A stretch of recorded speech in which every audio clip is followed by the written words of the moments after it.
Assalamualaikum warahmatullahi wabarakatuh. Saya Sulistiawati Adam. Di sini saya akan mempresentasikan materi mengenai organisasi dan pengorganisasian. Organisasi merupakan elemen yang amat diperlukan dalam kehidupan manusia, sebab organisasi sendiri bagian dari lingkungan, tempat kita bekerja dan tempat kita bermain. Organisasi ini juga memengaruhi kehidupan, sebaliknya juga kita dapat mempengaruhi organisasi. Sejak awal munculnya organisasi, perubahan-perubahan penting yang terjadi pada organisasi adalah efisiensi, kecanggihan, dan kompleksitas. Nah, dari sini kita bisa mengetahui mengapa sih atau alasan apa sih orang-orang membentuk organisasi. Alasan pertama yaitu alasan sosial. Seperti yang kita ketahui, bahwasannya manusia tidak bisa hidup tanpa bantuan orang lain, sehingga hal inilah menjadi salah satu alasan orang-orang membentuk organisasi di mana kita dapat mempererat hubungan sosial dan kita dapat memenuhi rasa butuhnya kita kepada orang lain. Yang kedua, alasan material.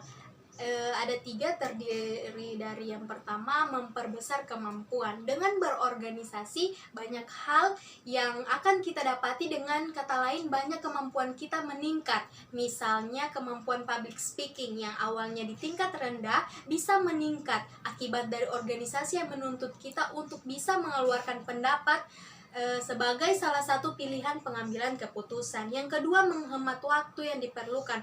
Ada sebuah pepatah yang mengatakan berat sama dipikul, ringan sama dijinjing, yang artinya pekerjaan akan menjadi ringan apabila dikerjakan secara bersama-sama, dan hal ini bisa kita dapatkan dengan berorganisasi.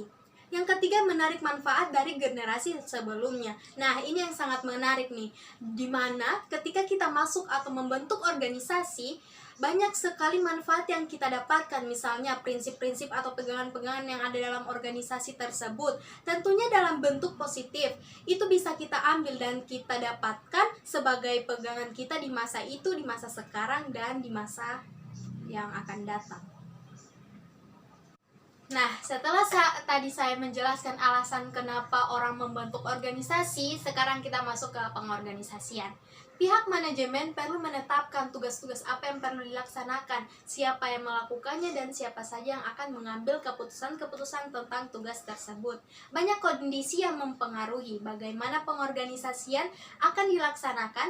Aktivitas manusia yang terorganisasi timbul karena suatu pembagian kerja yang logis. Contohnya itu misalnya dengan satu organisasi kita harus membagi tugas dan pekerjaan itu sesuai dengan keahlian masing-masing agar dapat menimbulkan efisiensi kerja dari pembagian kerja tersebut. Kemudian untuk sistem koordinasi, karena kerjanya dibagi, maka dari itu harus ada sistem koordinasi yang mampu mengkoordinasi atau mengatur pembagian kerja yang logis tersebut. Nah, setelah saya menjelaskan tentang pengorganisasian, maka akan timbul pertanyaan, mengapa pengorganisasian demikian penting? Nah, dalam pengorganisasian secara efektif dapat menghasilkan manfaat atau keuntungan tergantung dari pengorganisasian yang dilaksanakan.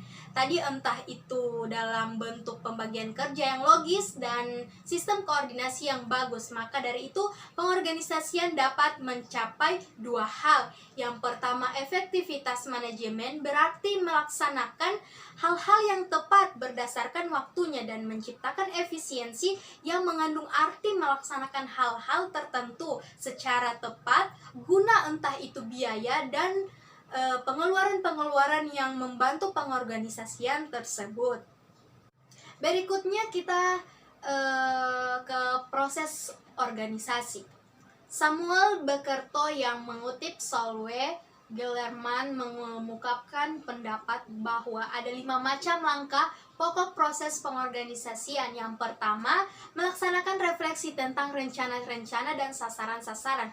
Jadi, sebelum berorganisasi atau langkah pokok proses pengorganisasian itu, kita harus mempelajari dulu tentang apa rencana kita, idenya kita, sasarannya kita dalam pembentukan organisasi ini. Nah, setelah itu, yang kedua, menetapkan tugas-tugas pokok. Jadi setelah ada rencananya, ada sasarannya, kita sudah tahu kan apa yang sudah direfleksikan.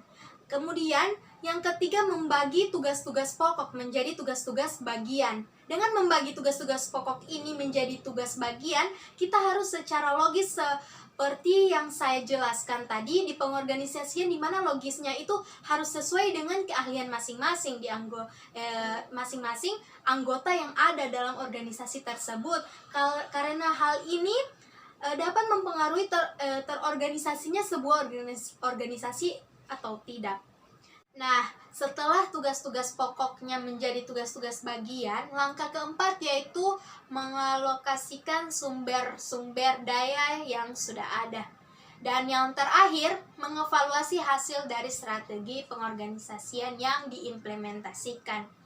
Jadi, bukan berarti sudah dialokasikan sumber dayanya, petunjuk-petunjuk untuk tugas-tugas bagian tersebut sudah dialokasikan dan itu sudah selesai begitu saja. Tentu saja tidak. Kita masih perlu mengevaluasi hasil-hasil dari strategi kita agar kita bisa tahu ini strateginya sudah seperti ini atau masih perlu diperbaiki lagi. Baik, sekian presentasi dari saya. Jika ada kesalahan, saya mohon maaf. Semoga apa yang saya sampaikan bisa bermanfaat untuk para pendengar, karena kesempurnaan hanya milik Allah Subhanahu wa Ta'ala. Saya pamit undur diri. Wassalamualaikum warahmatullahi wabarakatuh.